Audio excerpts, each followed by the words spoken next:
Let's talk about Donald Trump and Israel. This is a guy with a long history of supporting anti-Semites as long as they support him. Of course, there was Charlottesville. Jews will not replace us! And in the mob that Trump summoned to overturn the 2020 election, there were anti-Semitic symbols and anti-Semitic Trump supporters.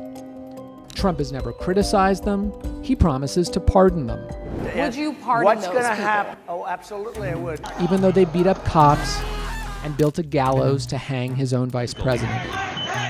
Now let's look at who Trump kept close since January 6th. In 2022, he had dinner with Nick Fuentes and Kanye West. So Trump is really impressed with Nick Fuentes. Fuentes is a literal Nazi. He was part of Charlottesville, he's praised Hitler, he's vowed to go to war against the Jews. This is Jesus' country. This is not the domain of atheists or devil worshippers or perfidious Jews. And Kanye is Kanye. I could say anti-Semitic things and Adidas can't drop me. Then there's Timothy Hale Cuccinelli, another January 6th rioter and Nazi sympathizer. Trump honored him last summer and sent him this video message. I want to tell you that we're with you and our hearts are with you, our soul is with you. And let's talk about even more important figures, the leaders of the MAGA movement. There's Charlie Kirk, founder of Turning Point and a primetime GOP convention speaker. Leading conservatives call Turning Point not just a grifting operation, but an anti-Semitic grifting operation. It is true that some of the largest financiers of left-wing, anti-white causes have been Jewish Americans. There's Trump's ally on Capitol Hill, Marjorie Taylor Greene, who believes in conspiracy theories about the Rothschilds and Soros and Jewish space lasers. And then there's Tucker Carlson, literally seated with Trump at the RNC.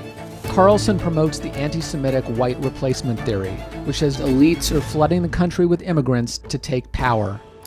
Carlson also just promoted a podcast with a Nazi apologist who says Churchill, not Hitler, was the chief villain of the Second World War. And Tucker did something else. He helped convince Trump to pick J.D. Vance. Vance is now Trump's heir apparent, the future of MAGA, and the only candidate on either ticket who voted against Israel aid. Why? The bill also funded aid to Ukraine. Given the choice between helping Putin and helping Israel, Vance chose Putin. Putin, who hosted the leaders of Hamas weeks after October 7th, Putin, who's working with Iran to defeat Ukraine. So what happens if Trump wins? He says he's going to go much further than he did last time. Blow up NATO, abandon Ukraine. He's questioned defending Taiwan and Japan and South Korea. Should we as Jews really believe that this alliance with Israel holds a special place in Trump's heart? What if the Israelis dump Bibi and elect someone more centrist? What if the Saudis and the Qataris, who are literally funding the Trump family, want something that goes against Israel's interests? Will Trump stand with Israel then?